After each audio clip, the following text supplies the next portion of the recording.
सुबह की राम राम दोस्तों। मैं अभी खड़ा हूँ केवल राम चौराहे पे और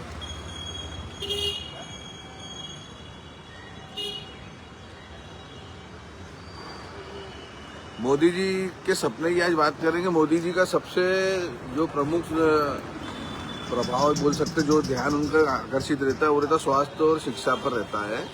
तो आज हम बात करेंगे स्वास्थ्य। तो आपने देख ही लिया, जैसे कलेक्टर साहब ने हस्तक्षेप किया है तो पेट दुखने लग गया उन जो मक्कार डॉक्टरों का, जो अपने बाहर क्लिनिक चलाते हैं, कुछ अधिकारियों का कि जो भ्रष्टाचार करते हैं, उनके पेट में दर्द चालू हो गया, वो काली पट्टी बांध के काम करने लग गए। तो अभी आज विषय स्वास्थ्य का नहीं, आज शिक्षा का विषय है, क्योंकि अभी 15 दिन 20 दिन 1 महीने बाद सत्र चालू होगा नया। अभी एग्जाम चल रहे हैं बच्चों के। तो मेरा मुद्दा है सबसे पहले कि जो पाठ्यक्रम है, जो सेलिब्रेशन बोलते हैं इंग्लिश में, हर स्कूल की एक मोनोपोली हो गई कि हमको फलानी दुकान पे ही मिलेगा आपको पूरा सेट।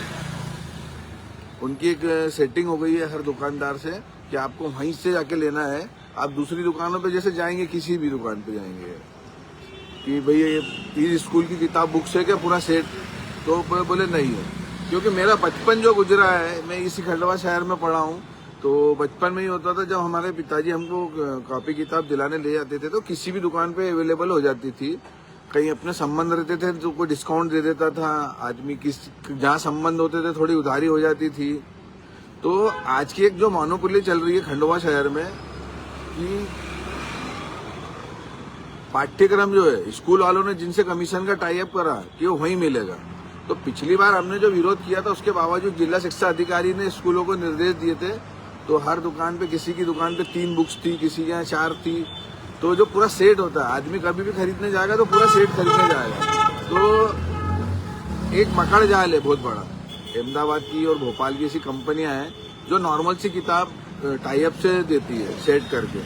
120-150 रुपए की किताबें रहती है, वो सेट में होना जरूरी रहती है। तो उनकी जिनसे सेटिंग होती है, स्कूलों को तो देते 30%, 35%, 20%, 25%, उनके टाई अप है सब कि फलानी दुकान पे पूरा सेट वहीं मिलेगा जो 2 किताबें भी रहेगी। नॉर्मल सी GK पकड़ लो, हिंदी सुलेखा पकड़ लो, इस प्रकार की।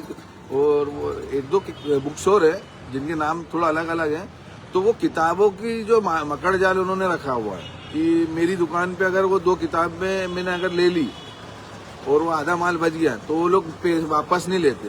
पहले तो देने में आना क्या नहीं करते, क्योंकि उनका टाई अप हो चुका है कि फलानी दुकान पे अपना मोटा कमीशन है। और सेट जो रहता है पूरा सेट, वो सेट जहाँ मिलेगा मजबूरी में को पालकों को वहां जाना पड़ता। 5,000-6,000 रुपए मन माने दाम में वो लोग वसूलते पैसा स्कूलों से टाई अप करके।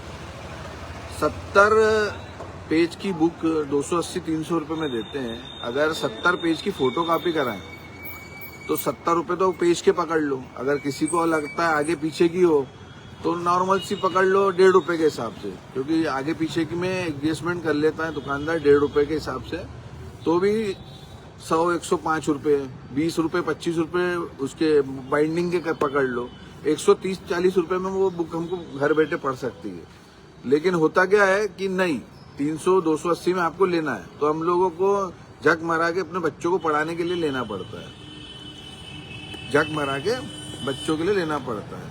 ये ऐसी मोनोपोली है। और जो बुक्स की जो मैं बात कर रहा हूँ, जो टाई अप है इनका, वो नॉर्मल सी PDF में आप पेरेंट्स को दे सकते हैं कि आप भैया एक को दे दें, ग्रुप में दे दें, तो वो सब एक दूसरे को बांटते चले। तो जो मोटा मोटा जो महंगा जो आज सिलेबस हो गया है किताबों का, पाठ्यक्रमों का, एक गरीब आदमी जिसको RTI की प्रावधान के तहत स्कूलों में एडमिशन होता है, उन पे क्या ध्यान दिया जाता है? उनके पाठ्यक्रम की व्यवस्था कैसे होगी? जब वो तो नॉर्मली गरीब है, जब तो वो RTI के अंतर्गत पढ़ रहे हैं स्कूलों में, तो उनकी व्यवस्था क्या होती है? ये वही बात होगी कि बोले क्या उज्ज्वला योजना में टंकी दे दी, भराना तो तुमको पड़ेगा। लेकिन शिक्षा में तो कॉम्प्रोमाइज नहीं होना चाहिए। उसके बाद अपन आते यूनिफॉर्म पे। यूनिफॉर्म हर बार चेंज हो जाता है और आपको वहीं से लेना पड़ेगा। भाई ऐसा क्या है, मतलब चल रहा है यूनिफॉर्म में? आप एक बार सिलेक्शन कर लीजिए, कहीं से भी ले सकते हैं। हम जब स्कूल में पढ़ते थे तो हम ये दुकान से कपड़ा लेके वो टेलर से जहाँ हमारे संबंध है वहाँ बना लेते थे। लेकिन वर्तमान में पिक्चर क्या हो गई है कि बस स्कूलों का प्रोपेगेंडा चला गया। मैं शिक्षा अधिकारी से पूछूंगा कि खंडवा में और आजू बाजू ग्रामीण क्षेत्रों में क्या स्कूल जो चल रही है वो अपने मापदंड में चल रही है क्या? आप सर्वे कराइए, कहीं तो शिक्षित आपको मिलेंगे नहीं शिक्षक। ग्रामीण क्षेत्रों में भी मोनोपाली हो गई कि प्राइवेट जो स्कूल है ग्रामीण क्षेत्रों में, वहाँ पे भी पाठ्यक्रम सरकारी स्कूलों का चलना चाहिए, तो लेकिन वहाँ चल क्या रहा है कि प्राइवेट सेक्टर में वहाँ भी सेटिंग चल रही है। कुछ स्कूलों ने तो मन बना लिया है कि भैया कॉपी किताब भी हमसे ही खरीदना पड़ेगी आपको। मतलब शिक्षा और स्वास्थ्य में अंधेर मच गई है। तो मैं शासन प्रशासन से बोलूंगा कि इस पे लगाम कब कसेंगे हम लोग। तो मैं शासन प्रशासन से निवेदन करूंगा कि शिक्षा विभाग पर अभी ध्यान दिया जाए। फिर अभी नया स्कूल पे एग्जाम के बाद चालू जो होगा नया सत्र, तो उसमें फिर ये मोनोपाली होगी और इनके जो कमीशन खोरी चल रही है सभी की चल रही है। तो मैं विधायक जी को भी बोलूंगा थोड़ा इस पे भी ध्यान दीजिए क्या कि शिक्षा बहुत जरूरी है। कई स्कूल अपने मापदंड से बाहर चल रही है, आप स्कूल के सर्वे कीजिए। अभी एक रामनगर का मसला चल रहा है कि स्कूल का कि गार्डन की जमीन को लेके, जहाँ बच्चों के लिए गार्डन होना अवेलेबल जरूरी है हर स्कूल में, ऐसा मापदंड है। तो मैं आप सभी के माध्यम से ये कलेक्टर महोदय जी को बोलूंगा कि शिक्षा विभाग पर भी थोड़ा ध्यान दीजिए, क्योंकि इनमें लूट मार बहुत मचा के रखी हुई है। शिक्षा के नाम पे लूटना, किताबों के नाम पे लूटना।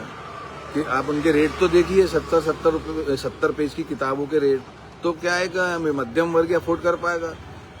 बेचारी लाडली बहना जो ले रही हैं सरकार से पैसे, क्या वो लोग अफोर्ड कर पाएंगे क्या?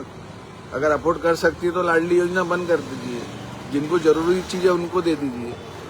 आप लोग देते हैं अनाज फ्री, कल एक मेरे को बोलने लगा कि तुम भी लो, लेके 1000 रुपए में बेच दो, उसमें थोड़े पैसे मिला के ऊंची क्वालिटी का गेहूं खरीद लो।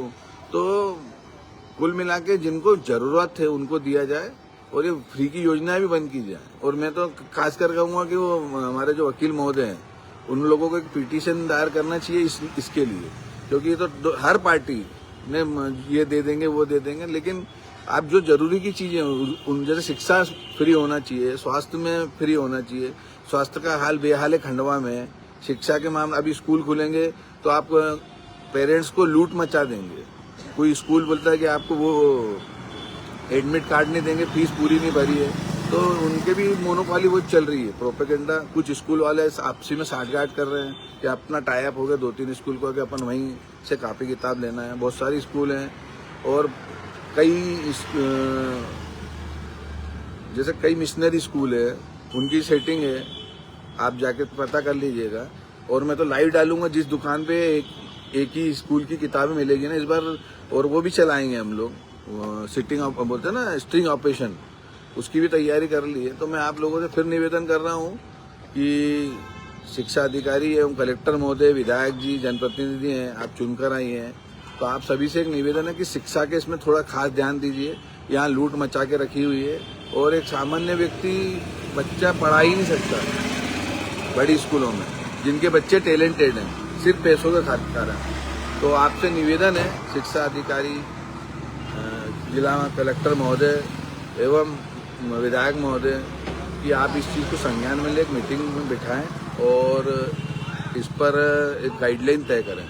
और शिक्षा अधिकारी को बोलूंगा कि आप दौरे कीजिए, स्कूलों की हालत बदतर हो गई है और कई स्कूलें बगैर मापदंड के चल रही है। जगह दिखाएंगे, ये बताएंगे वहाँ, मतलब हर जगह कुछ न कुछ आपको कमजोरियां दिखेगी शिक्षा के विभाग में।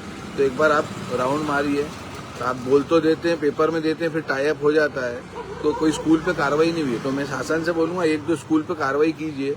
और ये जो आपको पाठ्यक्रम एक ही दुकान से लेना है या कपड़े उसी दुकान से लेना है जिनसे हमारी सेटिंग हो गई है, उस पर लगाम कसें। दूसरे शहरों में और यहाँ की पब्लिक को ही बोलूँगा, बुरहानपुर में मेरी सिस्टर बता रही थी कि 2 साल 3 साल पहले वहाँ भी ऐसा नाटक था जब पालक लोग एक हो गए, उन्होंने विद्रोह किया, तब जाकर आज की तारीख में हम सब नॉर्मल है। लेकिन हमारे यहाँ तो जो पुराने अधिकारी बैठे हो लंबे समय से, मेरा विरोध इसीलिए कि लंबे अधिकारी जो बैठे रहते उनका टाई अप हो जाता है, याराना हो जाता है, दोस्ती हो जाती है, सेटिंग हो जाती है। तो जो चल रहा है, क्योंकि यहाँ पे सब डरपोक है। खंडवा शहर में अंधे डरपोक डर के जीते हैं कि क्या हो जाएगा, मेरे बच्चे को स्कूल से निकाल देंगे। 1-2 जने आवाज उठाते, उनका सहयोग कोई नहीं करता।